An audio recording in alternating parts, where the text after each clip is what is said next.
हरे कृष्णा राधे राधे। दोस्तों, पंचांग के अनुसार पौष मास के शुक्ल पक्ष में आने वाली एकादशी को पौष पुत्रदा एकादशी के नाम से जाना जाता है। क्योंकि यह एकादशी पुत्रदा एकादशी सभी एकादशियों में सबसे ज्यादा सर्वश्रेष्ठ मानी गई है। और पौष पुत्रदा एकादशी साल में 2 बार पड़ती है। और पुत्रदा एकादशी जो कि एक पौष मास में पड़ती है और दूसरी सावन मास में पड़ती है, इसलिए इस एकादशी का सबसे ज्यादा महत्व माना जाता है।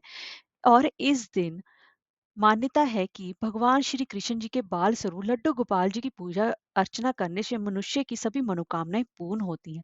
विशेषकर यह व्रत संतान कामना और संतान की प्राप्ति, संतान की दीर्घायु के लिए रखा जाता है। इसलिए इस एकादशी का सबसे ज्यादा महत्व माना जाता है। और इस एकादशी का व्रत दोनों ही पति पत्नी को एक साथ अगर मिलकर रखते हैं तो संतान प्राप्ति में आ रही जितनी भी बाधाएं हैं वो अपने आप स्वतः दूर हो जाती हैं। और लड्डू गोपाल जी संतान की प्राप्ति कराती हैं और निसंतान दंपति की झोली भरती हैं। तो दोस्तों, आज के हम इस वीडियो में जानेंगे कि साल 2024 के पौष मास की पुत्रदा एकादशी कब है, पूजा का वह पारण मुहूर्त और उसकी विधि क्या रहेगी, और इसी के साथ साथ पुत्रदा एकादशी पर हमें कौन से खास 5 महाउपाय करने चाहिए। तो चलिए वीडियो शुरू करते हैं। दोस्तों, 2024 में पौष पुत्रदा एकादशी का व्रत 21 जनवरी रविवार को रखा जाएगा। और एकादशी तिथि प्रारंभ हो रही है 20 जनवरी की शाम 7:26 पे एकादशी तिथि प्रारंभ हो रही है। और तिथि का समापन 21 जनवरी की शाम 7:26 पर होगा। तो ऐसे में उदय तिथि के हिसाब से 21 जनवरी के दिन व्रत रखा जाएगा। और पूजा का शुभ मुहूर्त रहेगा 21 जनवरी की सुबह 8:34 से लेकर दोपहर के 12:32 तक रहेगा।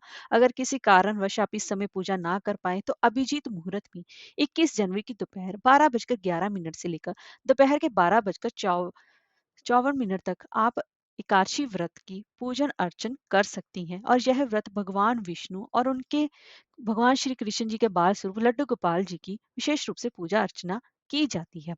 दोस्तों, भगवान श्री कृष्ण जी का यह व्रत संतान प्राप्ति के लिए किया जाता है। और यह व्रत अगर आपने सही विधि से किया है तो उतना ही सही विधि से इसके पारण का भी महत्व है। अगर आपने सही रूप से पारण नहीं किया है तो आपको व्रत के पूर्ण फल की प्राप्ति नहीं हो सकेगी। और इसकी पूजा विधि, डिटेल में पूजा विधि जानने के लिए अलग से चैनल पर वीडियो अपलोड है और वो आप चेकआउट कर सकती हैं। आइए अब जान लेते हैं कि पारण का समय क्या रहेगा। 22 जनवरी के दिन सोमवार सुबह 7:14 से लेकर सुबह के ही 9:21 तक उस समय आपको पारण कर लेना चाहिए। और एकादशी व्रत का पारण हमेशा द्वादशी तिथि के रहते रहते कर लेना चाहिए। और पारण के दिन द्वादशी तिथि की समाप्ति का समय रहेगा शाम के 7:51 तक। इस बात का विशेष रूप से ध्यान रखें। और राहु काल जो कि सोमवार की सुबह 7:30 से 9 बजे तक लगता है, तो उस समय आपको विशेष रूप से पारण का ध्यान रखें। आइए दोस्तों, अब जान लेते हैं पुत्रदा एकादशी की पूजा विधि क्या रहेगी। पुत्रदा एकादशी के दिन सूर्योदय से पूर्व उठकर स्नान के बाद सूर्यदेव को जल का अर्घ देकर आपको व्रत का संकल्प लेना चाहिए। अब पूजा स्थल पर भगवान श्री विष्णु और भगवान श्री कृष्ण जी के बाल स्वरूप की प्रतिमा को स्थापित करना चाहिए। क्योंकि यह व्रत संतान की कामना से रखा जाता है, इसलिए दोनों ही पति पत्नी को संयुक्त रूप से भगवान श्री कृष्ण जी की उपासना करनी चाहिए। अगर आप किसी कारणवश दोनों पत्नी पत्नी एक साथ व्रत नहीं रख सकते तो कम से कम दोनों में से एक को तो अवश्य ही ये व्रत रखना चाहिए। और पूजा में भगवान श्री कृष्ण जी के लड्डू गोपाल स्वरूप को पीले फल, फूल, तुलसी दल, पंचामृत अर्पित करने और गोपाल मंत्र का विशेष रूप से जाप करना चाहिए। और इसके बाद पुत्रदा एकादशी की व्रत कथा अवश्य सुननी चाहिए और उनकी आरती करनी चाहिए और अंत में प्रसाद ग्रहण करना चाहिए। अब हम जान लेते हैं कि एकादशी व्रत हमें कब खोलना चाहिए। दोस्तों, एकादशी व्रत हमेशा ही द्वादशी को पारण के बाद ही खोला जाता है। और एकादशी का पारण द्वादशी तिथि को सूर्य उदय के हमेशा ही बाद किया जाता है। सूर्य उदय से पहले कभी व्रत नहीं खोला जाता। यदि किसी कारणवश द्वादशी तिथि सूर्योदय से पहले समाप्त हो गई हो तो एकादशी व्रत का पारण सूर्य उदय के बाद ही होता है। और एक बात, एकादशी व्रत का पारण हरिवासर के दौरान भूलकर भी नहीं करना चाहिए। हरिवासर द्वादशी तिथि की पहली एक चौथाई अवधि होती है, इसीलिए व्रत के पारण का सबसे सही समय प्रातः काल होता है। इसके अलावा मध्याह्न के बाद भी आप पारण कर सकते हैं, लेकिन अगर आप प्रातः काल करेंगे तो ज्यादा उत्तम रहेगा। और पारण के दिन में आप पुनः श्री हरि विष्णु जी का पूजन अर्चन के करने के बाद ब्राह्मणों और जरूरतमंदों को दान दक्षिणा देकर ही व्रत खोलना चाहिए। और दोस्तों, एक बात, एकादशी व्रत में जो हमने चावल एकादशी व्रत में नहीं खाए जाते, तो आप द्वादशी तिथि को व्रत में चावल खाकर भी व्रत अपना खोल सकती हैं। और इससे खाने से पुण्य की प्राप्ति होती है। और इसी के साथ-साथ आप अगर द्वादशी तिथि का जब व्रत खोलेंगे, तो उस दिन भी आपको प्याज़, लहसुन का प्रयोग व्रत खोलने के दौरान नहीं करना है। इस बात का आप विशेष रूप से ध्यान रखें कि आपको जितना महत्व आपने एकादशी व्रत में रखा है, उतना ही ध्यान आप द्वादशी तिथि के लिए व्रत खोलने के समय भी आपको करना चाहिए। तभी आपको इस एकादशी व्रत की पूर्ण फल की प्राप्ति हो सकेगी। और दोस्तों, अब हम जान लेते हैं कि हमें इस दिन कौन से खास 5 महाउपाय करने चाहिए। तो दोस्तों, अगर किसी दंपति को लंबे समय से संतान प्राप्ति की कामना हो रही है और उनको संतान प्राप्ति में अड़चने आ रही हैं, या फिर वो पुत्र प्राप्ति चाहते हैं, तो इस पौष पुत्रदा एकादशी के दिन तुलसी की माला से संतान प्राप्ति गोपाल मंत्र का विशेष रूप से जाप करना चाहिए। और वह मंत्र इस प्रकार है: ओम देवकी सुत गोविंद वासुदेव जगतपते देहि में तन्यम कृष्ण तवाहम शरणागतम। इस मंत्र का यथा संख्या आपको जाप करना चाहिए, जिससे कि आपको संतान प्राप्ति की कामना पूर्ण हो सके।